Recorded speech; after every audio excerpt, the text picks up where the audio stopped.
Welcome to Outside View Scandals, where we explore history's most sensational and shocking moments. Today we're diving deep into the tragic and infamous tale of Anne Boleyn, the second wife of King Henry VIII. Anne was executed in 1536 on charges of treason, adultery and incest, charges that have sparked centuries of debate and intrigue. Was she truly guilty, or was she simply the victim of a politically motivated scandal? Join us as we uncover the scandal, drama and politics behind Anne Boleyn's rise and fall.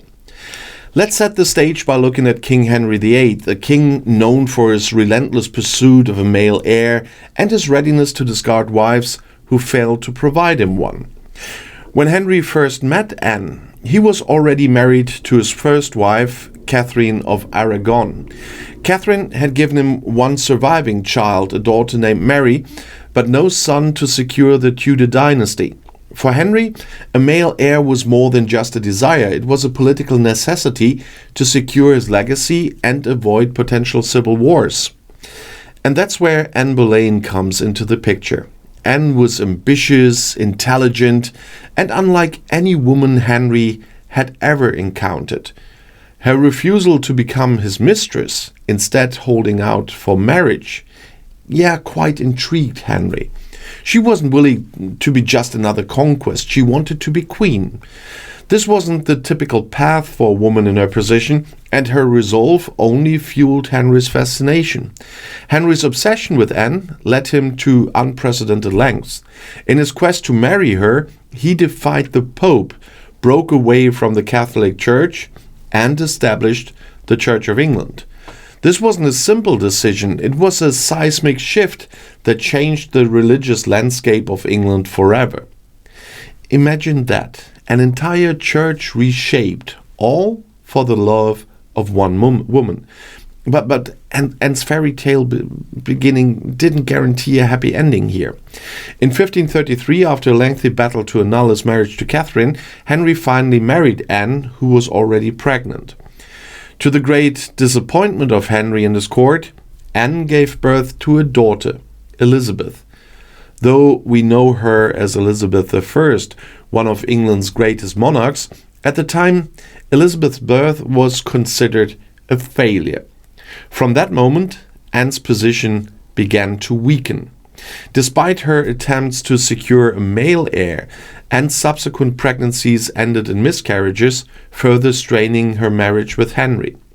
The promise of a son began to fade, and so too did Henry's affection for Anne. And when Henry's affections waned, trouble was never far behind.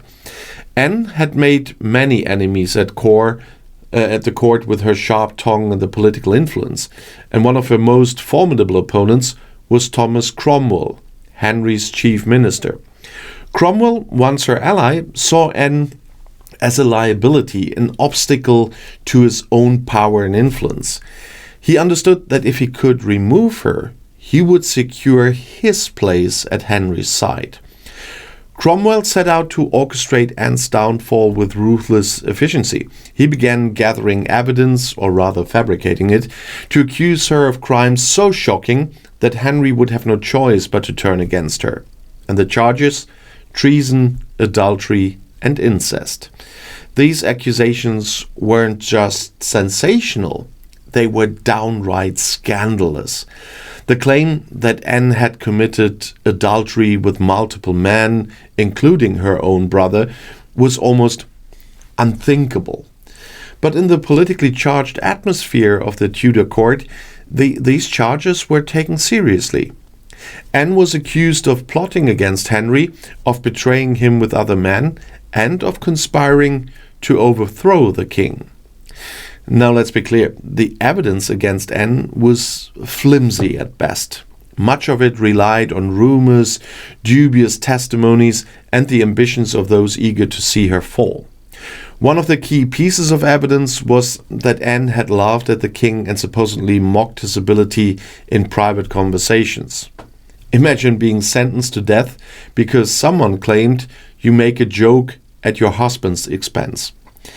Anne's trial was a public spectacle. Despite her passionate defense, it quickly became clear that the outcome was predetermined.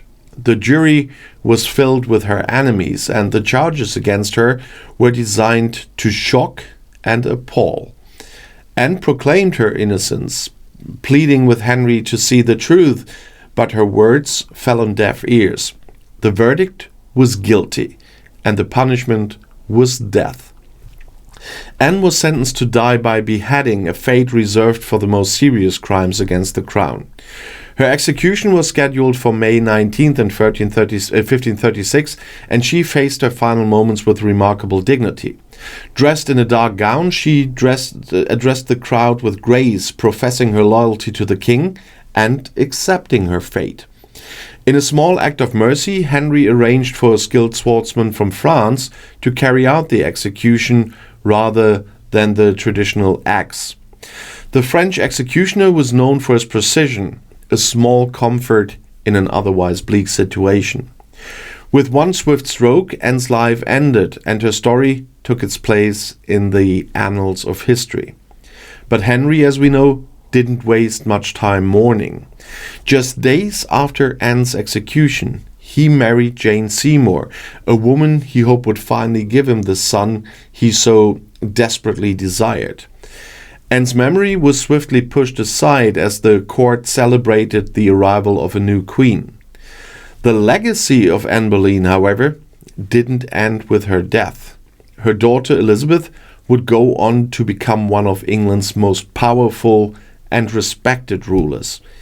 It's an irony of history that Henry's supposed failure with Anne produced the very monarch who would bring England to greatness. So, was Anne Boleyn truly guilty? Historians widely agree that the charges against her were just politically motivated. She was a victim of a court intrigue, a pawn in a dangerous game where even the queen was not safe. Her ambition and her influence made her a target, and when she could no longer produce an heir, her fate was all but sealed. The execution of Anne Boleyn serves as a haunting reminder of the ruthlessness of Tudor politics. In a world where power was everything, loyalty and family bonds held little weight. Anne was a queen, but she was also a woman who defied convention, and for that she paid the ultimate price. Her story remains one of resilience, courage, and ultimately tragedy. Anne Boleyn's life is a testament to the dangers of ambition, especially in a court as treacherous as Henry VIII. She was the woman who changed England forever, who dared to reach for power and who suffered a brutal fall because of it. So thank you for joining us on Outside View Scandals, where we uncover the most shocking tales from history. And if you found this story of power, betrayal, and resilience intriguing, make sure to hit that subscribe button for more deep dives into history's darkest moments. Until next time, and remember, the greatest scandals come with the highest cost. And if you want to see another video, the next one is right here in the end screen.